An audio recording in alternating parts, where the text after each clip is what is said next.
Bonsoir à tous. Merci de nous rejoindre pour cette dernière session de la journée.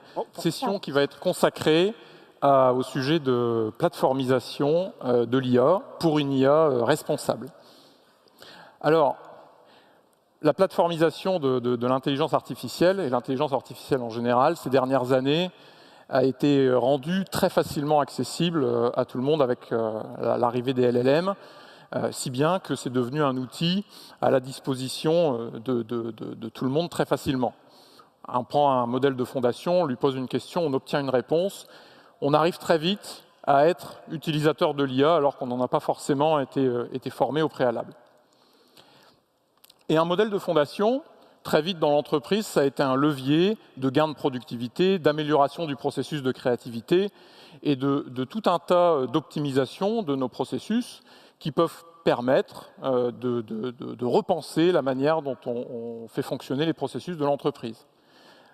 Mais un modèle de fondation, ça peut aussi être utilisé volontairement ou involontairement à des fins qui ne sont pas souhaitées. Des fins qui peuvent amener ce LLM, ce modèle de fondation, à devoir répondre à des questions auxquelles on n'aimerait pas qu'il réponde.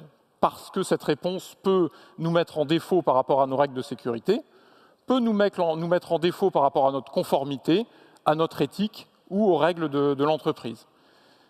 C'est pour ça qu'il convient, pour encadrer ces pratiques, de se doter d'une plateforme, et on va revenir sur le détail de ce qu'on appelle une plateforme, d'IA générative, avec des fonctionnalités, des capacités qui vont nous permettre d'observer, de comprendre, d'améliorer et de maîtriser le fonctionnement de nos modèles de fondation et de notre IA. Je m'appelle Arnaud Limorato, je suis Solution Architect dans les équipes en charge des clients du secteur financier. Et avec ma collègue Sophie Bismuth et Khalil Benhamed de Sofinco, nous allons vous présenter ce sujet. Je vais vous donner un exemple très parlant de l'implémentation de ce type de plateforme. Alors, on disait en introduction, un modèle de fondation, son usage est simple. Oui, mais vous avez tous déjà expérimenté avec des modèles de fondation, développé vos premières applications pour vous rendre compte que très vite, beaucoup de questions se posent pour faire l'ingénierie de ces services d'une manière efficace. Comment est-ce qu'on doit structurer nos prompts? Tous les modèles ne parlent pas le même langage, ne s'attendent pas à recevoir les prompts de la même structure. Comment est-ce qu'on va choisir le bon modèle de fondation par rapport à l'usage qu'on veut en faire? Comment est-ce qu'on va ancrer ce modèle de fondation dans la réalité de notre entreprise? Comment est-ce qu'on va lui mettre à disposition nos outils, nos connaissances, nos données? Comment est-ce qu'on va orchestrer des cas d'usage complexes qui peuvent nous amener à faire résonner plusieurs modèles de fondation entre eux et à structurer ce qu'on appelle des agents? Comment est-ce qu'on va encadrer tout ça avec des garde-fous de sécurité et comment est-ce qu'on va l'intégrer dans le système d'information de l'entreprise? Beaucoup de questions auxquelles on doit répondre quand on industrialise un cas d'usage, quand on veut commencer à passer à l'échelle, et des questions qui très vite se multiplient à mesure qu'on enchaîne les cas d'usage, ou qu'on répète ces réflexions, qu'on répète ces patterns d'architecture, avec un risque immédiat qu'on comprend tout de suite, le risque de la dispersion, le risque de l'hétérogénéité technologique, le risque d'une perte de gouvernance. Peut-être qu'on va faire 2, 3 projets qui, dans le fond, sont similaires, mais qui ne vont pas réutiliser les bons patterns d'architecture, qui ne vont pas reprendre les choix technologiques décidés par l'entreprise et qui vont, chacun à leur manière, réinventer la roue. Adresser ce problème ce risque de dispersion technologique, c'est donc, comme on le fait dans d'autres domaines technologiques, adopter une démarche de plateforme. C'est-à-dire une démarche qui va nous permettre de standardiser notre approche, de penser d'une manière unique la manière de faire des cas d'usage pour pouvoir rendre répétable leur ingénierie, de pouvoir se doter d'environnements multiples, puisqu'on va avoir autant d'environnements potentiellement que d'entités, que d'applications, mais les rendre répétables, les rendre similaires pour pouvoir les opérer à l'échelle et avoir une approche industrielle. Et penser industrialisation, penser plateforme, ça veut dire changer notre paradigme d'ingénierie, changer la manière dont on conçoit les services. Ne plus penser mono-application, ne plus penser monologique, silo de données, mais penser composants réutilisables. Penser librairie de services, services partagés, base de connaissances mutualisées. librairies d'API qui vont nous permettre de requêter des systèmes, deux choses comme ça. Cette logique de réflexion pour penser asset, pour penser composants réutilisables, c'est ce qui va sous-tendre la stratégie de plateforme. Et la stratégie de plateforme, comme on le disait, elle a un but, elle a plusieurs objectifs, on va y revenir après, mais un but principal, c'est de vous permettre d'aller vite, de vous permettre de passer de 5, 10 cas d'usage par an à des centaines de cas d'usage par an, parce que vous avez industrialisé le processus de fabrication, vous avez industrialisé votre algorithmie de sélection des technologies, et vous avez pensé d'une manière répétable vos processus de fabrication. Et donc, puisque le sujet d'aujourd'hui, c'est l'IA responsable, la sécurité de nos modèles de fondation, comment encadrer leur fonctionnement, eh bien, la logique de plateforme, on le comprend tout de suite, va nous permettre de les adresser d'une manière plus efficace. Parce que sécuriser des modèles pour lesquels on a industrialisé leur exposition, c'est plus facile que sécuriser des modèles qui sont dispersés dans le système d'information. La mise sous contrôle des modèles de fondation, la mise sous contrôle de l'inférence, l'identification préalable des risques et les patterns d'architecture communs pour les adresser sont fondamentaux pour avoir une plateforme d'IA sécurisée. Maintenant, on parle de plateforme d'IA et c'est un mot sur lequel on va revenir quelques minutes pour bien définir ce qu'on appelle une plateforme. Parce que ça peut être un mot qui est employé de différentes manières et qui ne résonne pas systématiquement de la même façon en fonction des personnes. Et donc, je vais vous présenter ici ce qu'on considère être des éléments essentiels de l'ingénierie d'une plateforme, dont font partie les sujets sur lesquels on va zoomer aujourd'hui. Tout d'abord, une plateforme doit vous permettre d'accéder à la galaxie de modèles de fondation disponibles aujourd'hui et demain. On l'a rappelé aujourd'hui à plusieurs occasions dans les différentes sessions, l'enjeu n'est pas tant de sélectionner le meilleur modèle, il sera différent demain. L'enjeu, c'est de vous doter d'une plateforme qui vous donne la capacité de changer rapidement, d'intervertir les modèles, de permuter, d'accéder à l'écosystème. Et donc le hub de modèle est un élément fondamental de votre plateforme d'IA.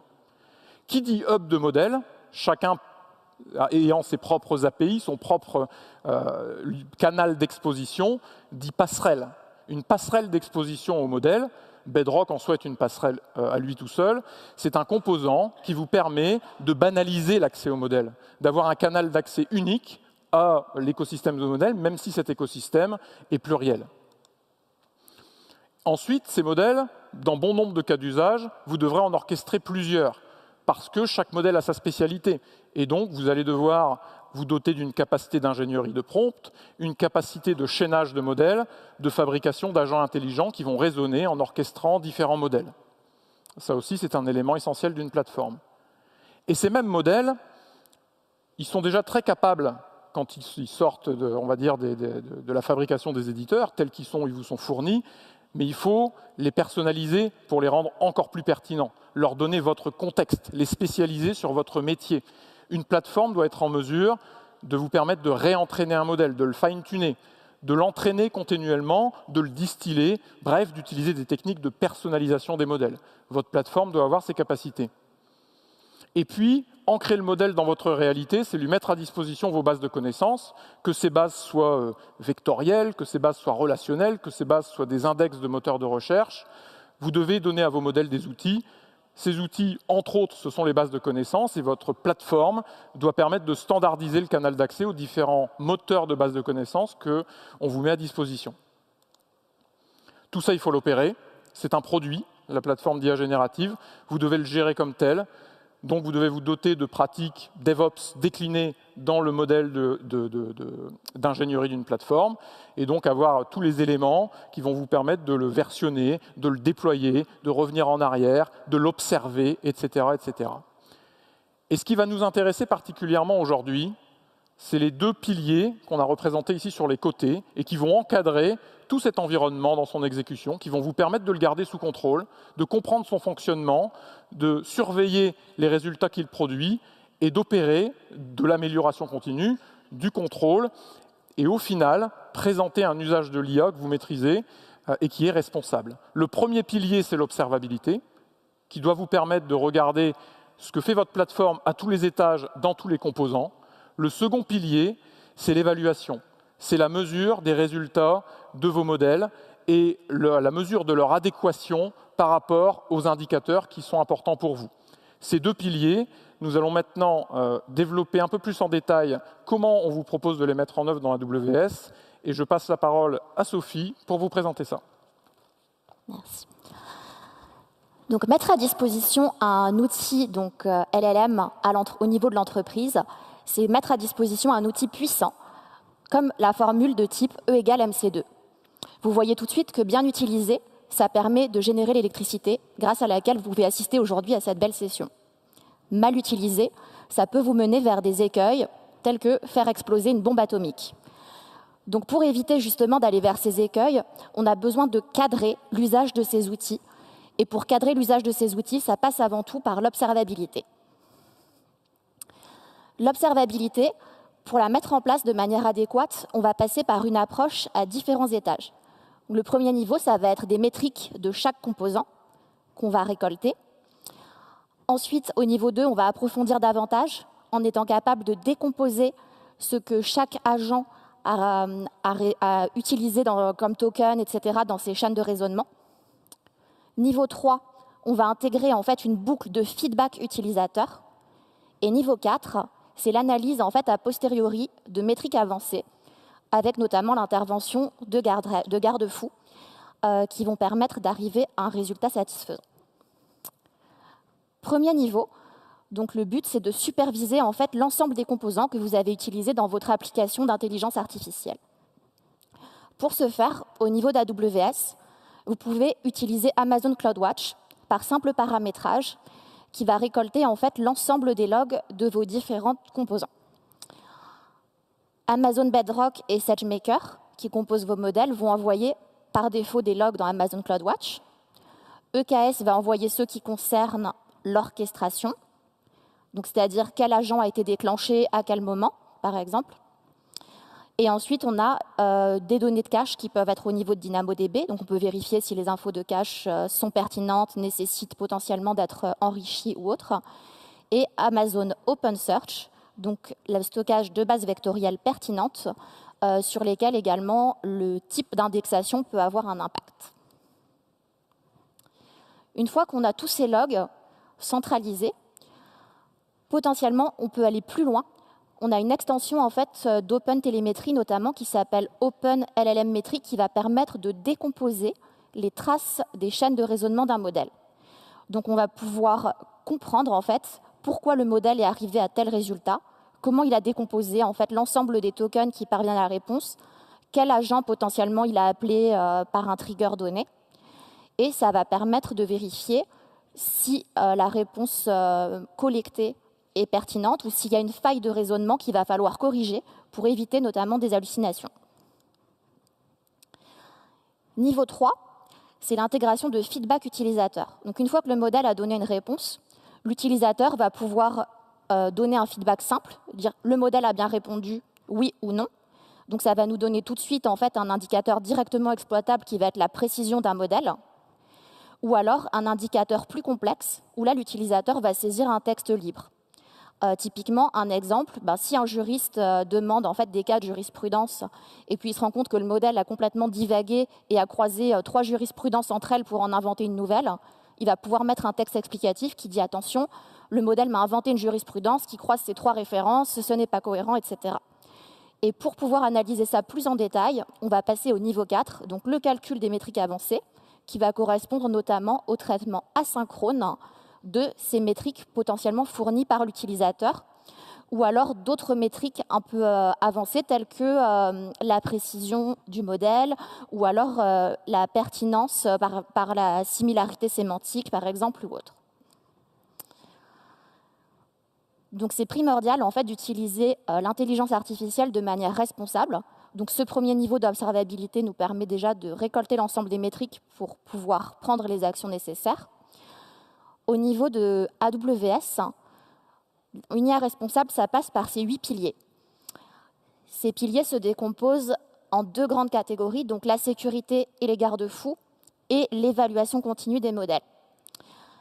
Quelques exemples, donc la contrôlabilité, on va pouvoir donner des instructions au modèle pour lui dire « Attention, si tu n'es pas sûr de la réponse que tu donnes à l'utilisateur, pose-lui des questions complémentaires ou déclenche tel agent spécialisé, par exemple. La confidentialité et la sécurité. Typiquement, si j'ai une base de données RH qui est mise à disposition du modèle, je vais pouvoir lui demander facilement quel est le salaire médian de telle catégorie d'employés.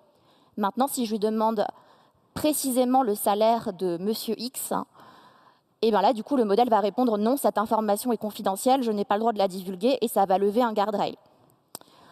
Après, donc, la gouvernance, la véracité, la robustesse des modèles et l'explicabilité et la transparence, ça va aller un peu aussi de pair. Donc l'idée, ça va être de pouvoir vous donner la possibilité de contrôler quel modèle vous voulez mettre à disposition au sein de l'entreprise. On est transparent également sur quoi les modèles sont utilisés avec les Artificial Intelligence Model Cards. Et du coup, derrière, donc on a des indicateurs complémentaires de véracité et robustesse pour valider que le modèle répond de manière pertinente avec un taux de précision attendu. La sécurité, ça a toujours été le job zéro chez AWS, et l'intelligence artificielle ne fait pas exception à ça. Donc ça passe par la confidentialité des données. Donc on va bien sûr borner les données qui sont confidentielles en les masquant ou alors en les rendant inexploitables à certaines catégories de population. On va sécuriser les données en les chiffrant systématiquement et assurer une gouvernance d'entreprise en ne mettant à disposition que des modèles spécifiques ou même border par exemple l'usage de certains agents à certains types de populations. Et donc ça passe par une sécurité de plateforme globale avec bien sûr, comme dans tout projet data, un contrôle d'accès des utilisateurs et des communications et intégrations sécurisées. Donc les garde-fous ou guardrails, donc ça va permettre de vous assurer de préserver aussi l'image de l'entreprise. Donc c'est primordial en fait d'en avoir, d'implémenter, et ça peut s'implémenter de manière globale également pour tous vos modèles. Donc l'utilisateur va rentrer un prompt pour poser une question à l'IA, et l'IA va évaluer d'une part et la question de l'utilisateur pour potentiellement lever un guardrail, et également la réponse du modèle qui, elle, peut ne pas être pertinente et lever un guardrail post-réponse également. Donc typiquement, ça peut être des sujets interdits. Si par exemple j'ai un modèle qui accorde des crédits bancaires et que l'utilisateur se met tout d'un coup à demander quelle est la voiture qui a le moins de panne, là typiquement c'est hors sujet, donc le guardrail va se lever et l'IA va dire non, je ne peux pas vous répondre à cette question. Des filtres de contenu, donc sur du contenu soit hors sujet, soit divagant, ou soit des contenus tels hate, racism, ça va lever également des guardrails. On filtre également tout ce qui est information sensible, et on peut également avoir des filtrages sur des mots-clés qui vont déclencher des garde-fous.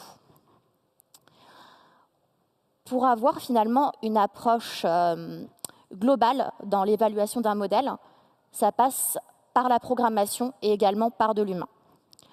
Donc typiquement, on va avoir des mesures heuristiques qui vont nous permettre d'avoir déjà un premier niveau d'évaluation. Donc typiquement, en termes quantitatifs, on a le time to last token qui correspond au temps global que le modèle a mis à répondre. On peut aussi avoir donc le nombre global de tokens qui va avoir une incidence directe sur le coût d'un modèle. Pour détecter les hallucinations d'un modèle, il existe également des indicateurs spécifiques tels que SecLogProb, qui va permettre en fait par la somme des logarithmes des probabilités d'occurrence des tokens dans une séquence de définir si le modèle a halluciné ou pas. Donc ça va prendre des valeurs entre moins l'infini et 0, et en gros donc plus vous allez vers l'infini, plus ça va être problématique parce que votre modèle risque d'halluciner. Plus vous vous rapprochez de 0, mieux c'est, parce qu'il y a un indice de confiance dans le modèle qui dit que ce n'est pas une hallucination. Maintenant, il ne faut pas attendre de se rapprocher de l'infini pour s'inquiéter. Dans certains cas, à moins 5, on peut déjà s'inquiéter et avoir des hallucinations.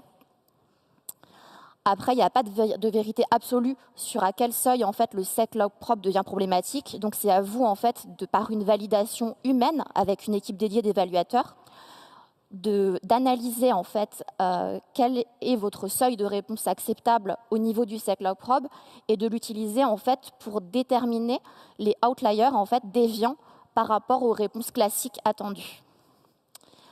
Pour avoir un échantillon fiable aussi d'analyse, c'est important d'avoir des mesures d'équitabilité.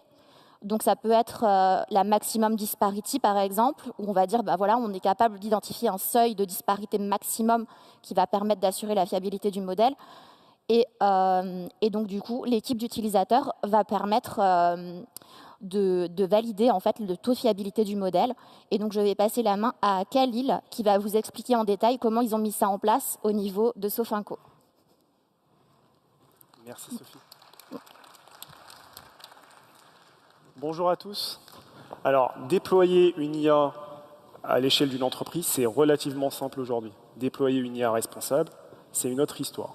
Je m'appelle Khalil Benhamed, je suis responsable de l'équipe innovation et IA générative et je viens vous présenter aujourd'hui notre démarche au sein de Sofinco de déployer et construire à l'échelle de manière en production une IA responsable. Alors vous devez sûrement connaître Sofinco. C'est un acteur majeur en France qui quelque part, a accompagné les Français dans le crédit à la consommation depuis plus de 70 ans. Donc, je voulais vous présenter le groupe Crédit Agricole Personal Finance and Mobility, qui fait partie justement aujourd'hui, qui est déployé sur plusieurs pays dans le monde et sur plusieurs continents avec plus de 11 000 collaborateurs et dont Sofinco fait partie aujourd'hui. Ce groupe s'étend sur une activité du crédit à la conso, mais aussi sur de la LLD et LOA sur le monde de l'auto. Pourquoi je vous parle du groupe? Parce que quelque part, il y a une singularité au niveau du groupe, c'est le fait que le groupe Personal Finance a entrepris une démarche d'entreprise à engagement, avec deux axes majeurs. Un engagement sur une économie bas carbone en favorisant le financement de véhicules et quelque part green, et une inclusion, un axe sur l'inclusion sociale et notamment le fait de mettre à disposition nos services et nos produits au plus grand nombre de personnes. Ça, c'est des éléments clés, ces engagements clés, c'est quelque chose qui résonne profondément au sein de notre équipe et aussi dans la démarche qu'on va vous présenter tout au long justement de cette présentation. Alors, l'IA générative chez nous, chez Sofinco. Pourquoi de l'IA générative? Quelque part, on a identifié trois axes majeurs aujourd'hui pour déployer de l'IA générative chez nous. Le premier, c'est vraiment la relation client. On en trouvant une vraie transformation du modèle opérationnel sur la relation client entre le conseiller et le client. On voit un impact et un enjeu très fort qu'on peut amener à travers le fait d'outiller nos conseillers à travers des solutions IA génératives performantes qui vont révolutionner leur mission au quotidien. On va avoir un deuxième axe qui est plutôt sur la performance des métiers. Donc là, on est plutôt sur de l'efficacité opérationnelle. Et on va avoir un dernier axe qui est plutôt sur la partie quotidienne du collaborateur. Donc là, on est plutôt sur les tâches génériques. On va pouvoir aussi avoir un gain important dessus. Alors, l'IA générative en 2023, je pense qu'on est tous passés par cette phase-là. On a démarré justement à travers l'idéation. On voulait comprendre comment on pouvait mettre en action finalement cette technologie. On a commencé, comme tout le monde, à poker. On s'est lancé dans des POC autour du monde de l'auto, et on va le voir par ailleurs au niveau de la présentation. Puis on est allé sur les aspects relations clients à travers un mailbot qui va améliorer finalement, amener quelque part une assistance aux conseillers dans justement cette activité-là. Et très vite, en octobre 2024, on s'est posé la question sur l'industrialisation. Et il y avait un dilemme de soit partir sur industrialiser des cas d'usage de manière unitaire ou plutôt plateformiser. Et nous, notre parti pris, ça a été de dire tout de suite, on va plateformiser toute notre démarche IA de manière à disposer et accélérer sur l'IA sur 2024, qui est de disposer de plus de 10 cas d'usage sur la relation client pour nos métiers. Et quelque part, ça a commencé à travers les usages qui vont contribuer petit à petit à construire tout ce socle technologique qu'on va vous présenter. Alors, cette approche de plateformisation, elle ne vient pas de nulle part. On a démarré déjà en 2022-2023 sur la partie data. On a commencé par déployer toute notre couche data sur la plateforme Snowflake, avec un modèle organisationnel qui a évolué justement sur l'approche data. En 2023, il y a aussi une nouvelle plateforme qui est arrivée qui s'appelle Seos en interne, mais quelque part, c'est une plateforme AWS sur laquelle on a déployé des outils open source de type MLflow, Airflow, etc. et de la CI/CD de manière à pouvoir faire de l'IA prédictive de manière très performante. Et en 2024, quand on a souhaité plateformiser l'IAGN, tout naturellement, on s'est dit qu'il fallait étendre la plateforme Seos à travers des capacités IA génératives, tout en amenant un aspect de plateformisation à l'ensemble. Alors, comment ça se présente d'un point de vue IA responsable à l'échelle?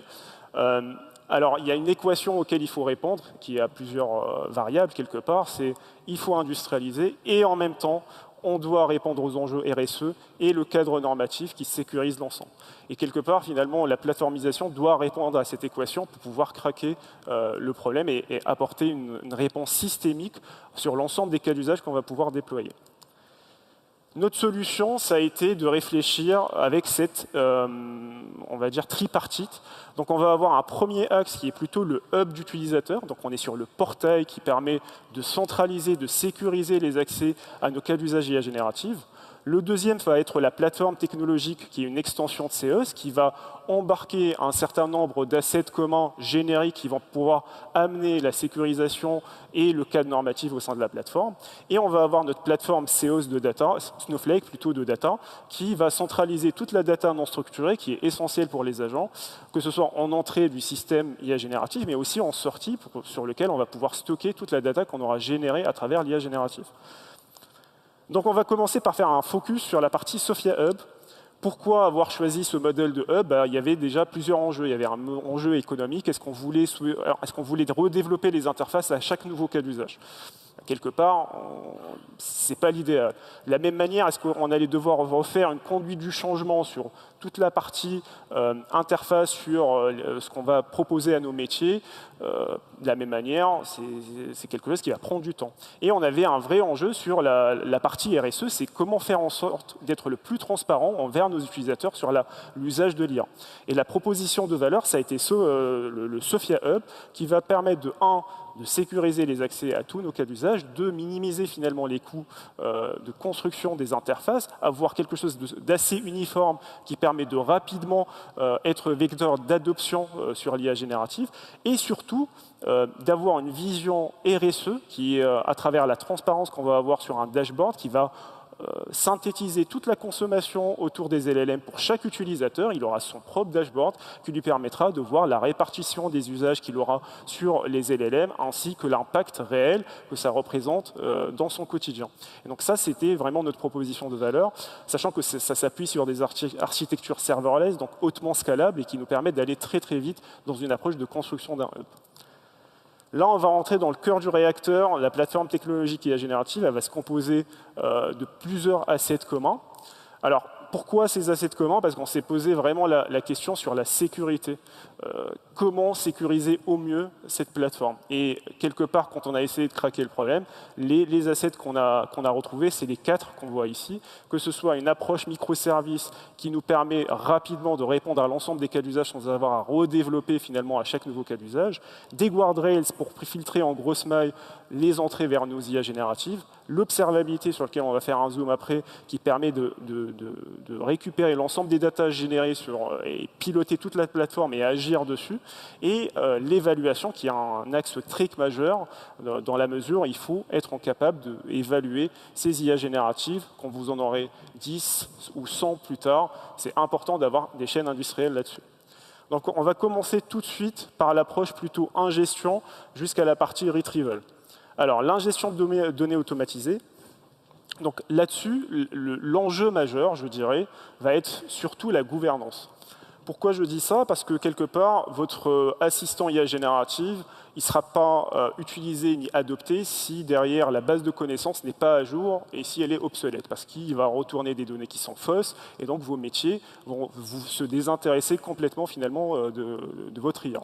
Donc l'idée finalement derrière la gouvernance, c'est d'avoir, nous on a implémenté une approche domain-driven, c'est-à-dire on va définir des domaines métiers sur lesquels on va avoir un data owner d'un point de vue métier. Ce data owner va avoir la responsabilité d'avoir la mise à jour documentaire dans notre data lake Snowflake. Donc, quelque part, on est sûr d'avoir une version validée par nos métiers à jour à l'instant C. Et à partir de cette étape-là, d'un point de vue technologique, on va pouvoir instancer des pipelines Airflow qu'on va pouvoir, quelque part, ordonnancer afin de redescendre ces données-là de manière programmatique sur nos bases de connaissances qui seront utilisées en temps réel à travers nos assistants. Et donc, Point très très important, gouvernance, assurez-vous d'avoir une clarté dans le processus d'un point de vue métier, de manière à être sûr, quelque part, que vos bases documentaires vont continuer à être à jour et votre IA générative ne sera pas obsolète au bout de 2 jours de déploiement. Ça, c'est très important.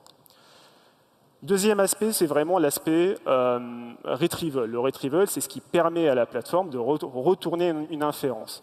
Alors, pourquoi une architecture microservice? Déjà, il y a la scalabilité. Donc, quelque part, on a créé des composants dédiés qui vont interroger les services AWS. Le point principal qu'on va avoir, c'est surtout d'abstraire la complexité qu'on va avoir autour de l'IA pour le consommateur. C'est-à-dire le consommateur qui est sur Sophia, quand il va requêter, demander une inférence, c'est l'orchestrateur qui va gérer toute la complexité pour lui, à travers la récupération du RAGing sur les bases de connaissances, sur le microservice d'extraction de documents, qui va, lui, en étant connecté à toute la partie ingestion, récupérer le bon chunk qui nous permettra d'avoir la bonne réponse, et à travers le troisième composant, qui est le prompt catalogue. C'est un microservice qui nous permet de paramétrer tous nos cas d'usage, de manière à ne pas avoir à redévelopper un microservice à chaque nouvelle implémentation. Et donc derrière, finalement, ces 3 éléments, on va pouvoir amener une inférence en utilisant Bedrock et restituer une réponse à l'utilisateur. Donc on arrive finalement à abstraire la complexité, à avoir un aspect très générique, c'est-à-dire tous nos cas d'usage vont toujours s'appuyer sur ces briques-là, on fera que du paramétrage nouveau, et on va pouvoir scaler, c'est-à-dire à chaque fois qu'on va avoir un nouveau besoin, on va pouvoir monter en puissance. De la même manière, c'est aussi évolutif, c'est-à-dire si on se rend compte quelque part qu'on veut utiliser une nouvelle technologie de knowledge base, quelque part, ça sera complètement abstrait pour l'utilisateur, étant donné que le microservice va le gérer intrinsèquement pour lui. C'est-à-dire on sera capable de démultiplier que ce soit les modèles, mais les technologies de knowledge base, etc. etc. Et donc c'est un vecteur aussi d'accélération sur le développement d'IA générative. Donc on a vu l'ingestion, on a vu le retrieval system, on va parler maintenant des guardrails.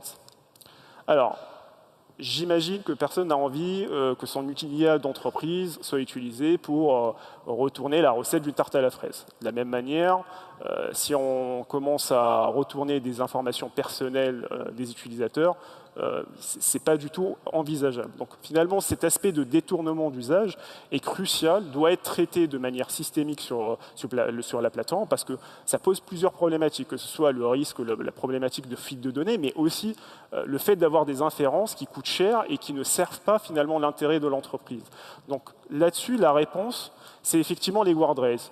Pourquoi les guardrails? Parce que ça permet de positionner une brique de manière systémique sur la plateforme et qui va, sécuriser tous les appels en entrée. Donc, quelque part, quand un utilisateur va faire un prompt, on va pouvoir l'analyser pour donner finalement un accord pour qu'il puisse continuer, mais aussi le retour de l'IA générative de manière à ce qu'on puisse bloquer, si la restitution pose problème, la réponse tout de suite vers l'utilisateur.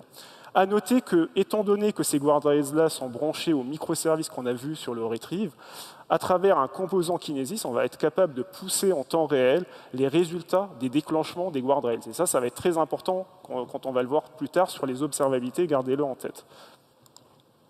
Comment faire des guardrails? Il y a 2 manières de faire. Soit utiliser le service manager Bedrock à travers justement Bedrock, soit faire du sur-mesure. Alors, il y a des avantages et des inconvénients. Faire du manager, quelque part, on va aller très vite, on va être rapidement, finalement, on va le mettre en place rapidement. Néanmoins, on va utiliser une autre IA pour juger une IA. Donc, on est plutôt sur un usage LLM.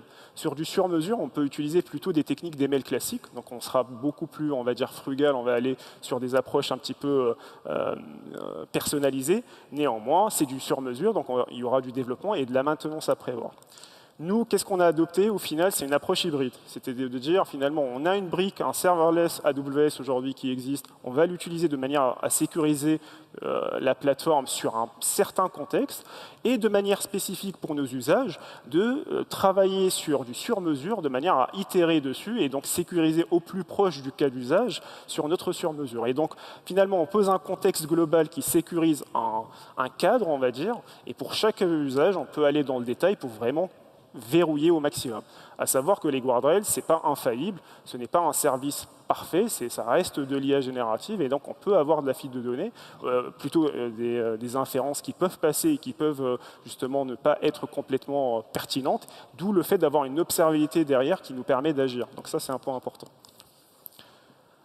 Qui dit plateforme industrielle dit capacité aussi à évaluer de manière industrielle ses usages. Si vous allez avoir plus de 10 usages, on va très vite voir la limite d'une approche classique manuelle de validation des cas d'usage. Quelque part, si vous êtes sur une approche classique, ça veut dire que vous allez créer vos cas de tests de manière manuelle, vous allez les vérifier de manière manuelle, vous allez compiler les scores de manière manuelle, donc c'est un processus qui va être très lent, coûteux, limité, et surtout qui ne pourra jamais traiter une volumétrie documentaire qui va dépasser finalement la capacité humaine de traiter des bases de connaissances extrêmement volumineuses. En contrepartie, si on part sur plutôt une approche automatisée, ben là, on va quelque part essayer d'automatiser tout le process, que ce soit la génération, l'évaluation, la capacité. On va avoir une capacité finalement de couvrir tout un champ documentaire qu'on va proposer sur les assistants. Et donc, on va être beaucoup plus rapide, plus efficace, plus pertinent. Donc aujourd'hui, c'est le choix qu'on a entrepris à travers finalement l'approche qu'on vous présente ici. Donc déjà, on ne va pas revenir sur l'ingestion, on l'a vu tout à l'heure, donc elle s'applique toujours, on va pouvoir ingérer de manière automatisée nos données, mais on va s'appuyer sur deux nouvelles briques majeures qui sont le générateur et l'évaluateur. Le générateur, il va servir sur une approche de RAGing à générer des questions qui couvrent toute la base documentaire. Imaginons, j'ai une base documentaire sur l'octroi de crédit. J'aimerais que mon générateur puisse poser, à travers les chunks qu'il va récupérer de cette base-là, toutes les questions possibles pour couvrir cette base-là. Qu'est-ce qu'on va faire à travers ce premier jeu de données? On va le proposer à nos experts métiers. Ils vont pouvoir répondre aux questions de manière experte et donc constituer une sorte de base de vérité, d'expertise qui est fiable, sur lequel on va pouvoir rentrer dans le cycle d'évaluateur. Donc ça, c'est un accélérateur parce qu'on met ce qu'on appelle le human in the loop, c'est-à-dire on met l'humain dans la boucle entre l'IA et justement notre phase d'évaluation, de manière à avoir une expertise ponctuelle qui prend moins de temps que si on devait le faire de manière complètement manuelle. Donc là, on a notre golden source, on va pouvoir interroger notre IA, notre cas d'usage, et déclencher un calcul de métriques, de scores, qui vont être, que ce soit surtout des métriques, on va dire, de deep eval, de type hallucination, faithfulness, etc., qui nous permettent de restituer à la fin une évaluation de notre système. Et ça, de manière complètement itérative, c'est-à-dire à chaque fois qu'on va changer notre base de connaissances, notre prompt système, etc., on va pouvoir redéclencher toute cette boucle industrialisée et avoir des évaluations qui nous permettent de comparer entre les versions et de valider les améliorations qu'on va apporter au système. C'est crucial parce que quelque part, modifier des prompts, on ne sait jamais si on le fait dans le bon sens ou le mauvais sens, modifier des bases de connaissances de la même manière. Donc il faut avoir une méthode, il faut établir une méthode industrielle qui vous permet d'avoir un point d'ancrage et un point de validation avec les métiers pour dire « Ok, on est quasiment certain qu'on a amélioré notre système ». Donc, générateur-évaluateur, un des points forts finalement du générateur, c'est qu'on va faire aussi de l'inférence, mais plutôt en batch, parce que c'est quelque chose qui est proposable aujourd'hui sur Bedrock. Je ne sais pas si vous le connaissez, mais étant donné qu'on est sur une architecture qui n'est pas en temps réel, on va pouvoir optimiser les coûts en poussant finalement ces générations en batch. On va être capable d'adapter finalement notre générateur à chaque nouveau cas d'usage, et donc on va avoir finalement une capacité de gérer ça de manière industrielle. L'évaluateur, de la même manière, il va nous permettre d'avoir vraiment des métriques solides sur lesquelles on peut s'appuyer. Il va pouvoir s'adapter à l'ensemble des cas d'usage. Et on va avoir quand même une analyse comparative. On saura comment on avance. Après, il y a forcément des éléments de maintenance à prévoir. Quand vous mettez ce genre de solution, c'est que derrière, il faut les assumer et les maintenir dans le temps. Aujourd'hui, pour avoir testé toute cette logique d'industrialisation de l'évaluateur sur un cas d'usage concret, on est sur un niveau de fiabilité de 95% finalement des résultats du générateur qui ont été validés par des experts humains, et donc c'est complètement concret aujourd'hui dans notre démarche. On a aussi une réduction drastique finalement du temps de validation. Quelque part, on n'a plus besoin de mobiliser autant les métiers pour le testing, et cette approche-là, elle peut même s'appliquer quelque part à tout ce qu'on a fait sur la partie guardrails. Quand on va mettre en place finalement des mesures sur les guardrails, on peut aussi les tester pour vérifier qu'on les améliore, etc. Et pour finir, le retour des métiers final quand ils ont testé le cas d'usage, ça a été 91% de fiabilité, donc on est quasiment à l'indicateur qui a été amené par l'évaluateur. Maintenant, on va parler d'observabilité. Donc, on vous a présenté tout ce qu'il y avait en avant. Ce qu'il faut avoir en tête, c'est que toutes les briques qu'on vous a présentées déversent dans l'observabilité. On le voit à travers les petites flèches. Et ça, c'est très important. Ça veut dire qu'on va pouvoir capter énormément de data. La data qu'on va pouvoir capter, c'est tous les inputs, outputs de l'IA générative, sans exception, tous les feedbacks utilisateurs des cas d'usage, tous les déclenchements de guardrails qu'on va avoir sur la plateforme. J'en ai pas parlé, mais on a branché Ecologit sur notre module microservice, c'est-à-dire il va être capable de mesurer en temps réel l'impact énergétique de chaque inférence. Et on va avoir les temps d'exécution et les tokens consommés. Tous ces entrées-là vont rentrer dans notre approche, notre plateforme d'observabilité. On va pouvoir traiter les enjeux majeurs autour de l'observabilité en ayant de l'évaluation continue, du monitoring, que ce soit d'usage mais de consommation, et de l'alerting sur les guardrails à travers la stack technologique que vous voyez ici.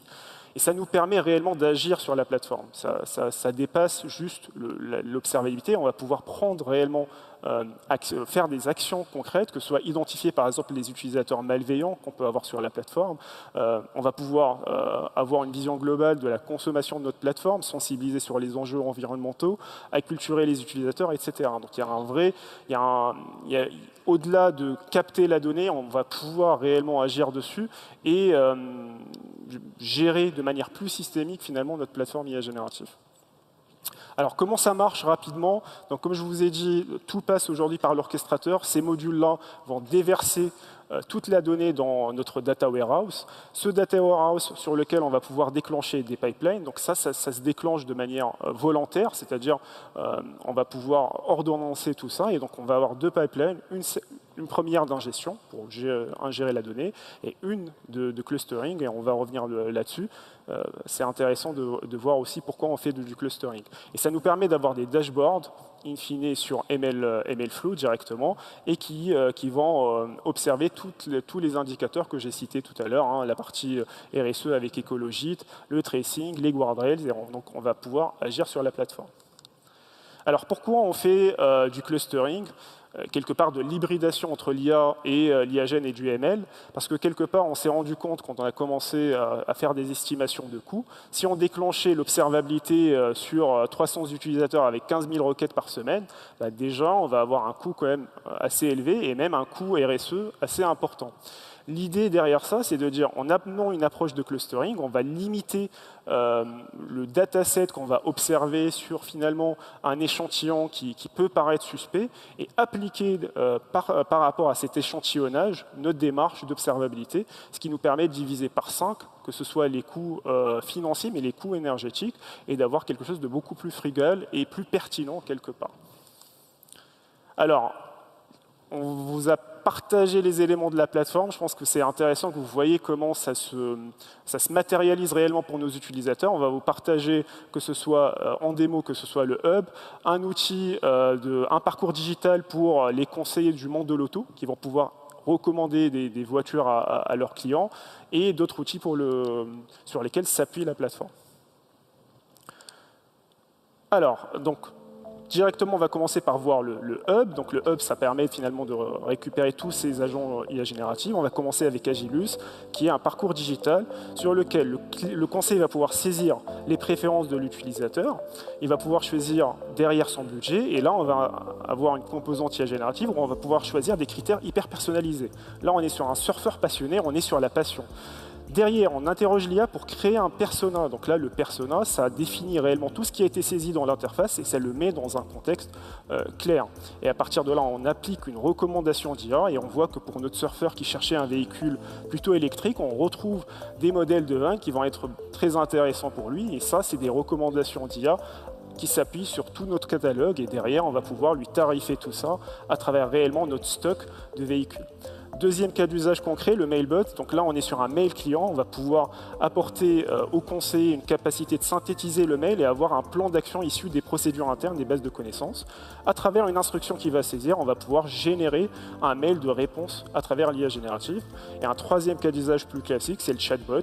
Donc là, on va pouvoir poser une question sur une base de connaissances et on va pouvoir avoir une réponse dessus tout de suite pour nos utilisateurs.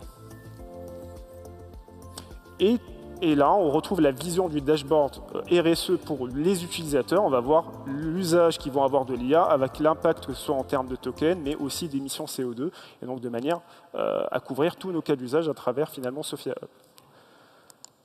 Donc l'IA responsable, c'est quoi notre vision? C'est vraiment la vision de l'IA responsable pour Sofinco, c'est le fait de traiter de manière systémique les enjeux autour du RSE, de la sécurité et du cadre normatif. C'est de penser finalement des composants génériques qui permettent, by design, de répondre aux exigences de l'ensemble des cas d'usage. On l'a vu, hein, ces composants génériques, je ne vais pas revenir sur l'ensemble, on l'a vu à travers Sophia Hub, le dashboard qu'on va avoir, sur la plateforme IA générative, les guardrails, l'observabilité, l'évaluateur. Tous ces éléments-là nous permettent de créer de la confiance dans le système et, in fine, avoir une simplification dans le déploiement et la mise en place, finalement, des cas d'usage IA génératifs. Alors, un des vecteurs de succès qu'on a aujourd'hui par rapport à toute cette démarche-là, c'est le fait d'avoir une équipe pluridisciplinaire qui a vraiment eu des convictions très fortes sur toute cette approche autour d'une IA responsable et qui les a portées du début jusqu'à la fin. Donc c'est un travail vraiment collectif qui est porté, qui est ancré dans le système de valeurs de notre équipe. Et donc c'est ce qu'on vous partage aujourd'hui. Peut-être ce qui nous reste à faire, ça va être vraiment les architectures agentiques, des travaux sur le vocal, et on sera ravis de travailler avec AWS là-dessus, qui vont nous accompagner sur toute l'année. Alors je te laisse la main, Arnaud. Merci, pour Khalil. conclure. Merci.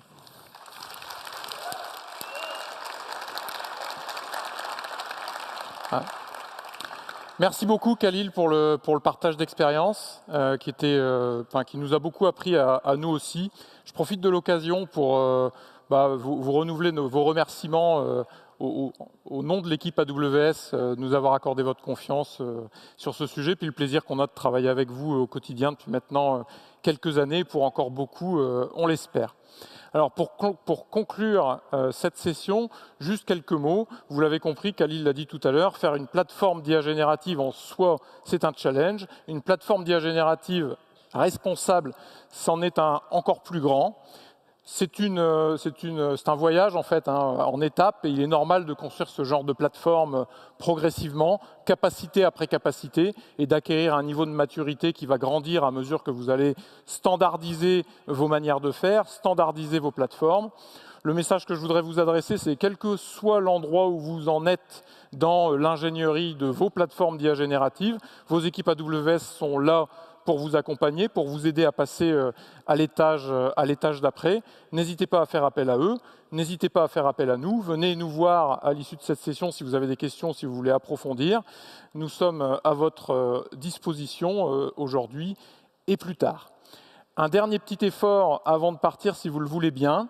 Le feedback est beaucoup apprécié chez nous. Si vous pouvez prendre quelques instants pour scanner le QR code qui est là et à travers de l'application nous donner votre avis sur cette session et vos retours, on est évidemment très preneurs. Merci beaucoup d'avoir pris le temps de partager cette session avec nous. Bonne fin de summit et à très bientôt.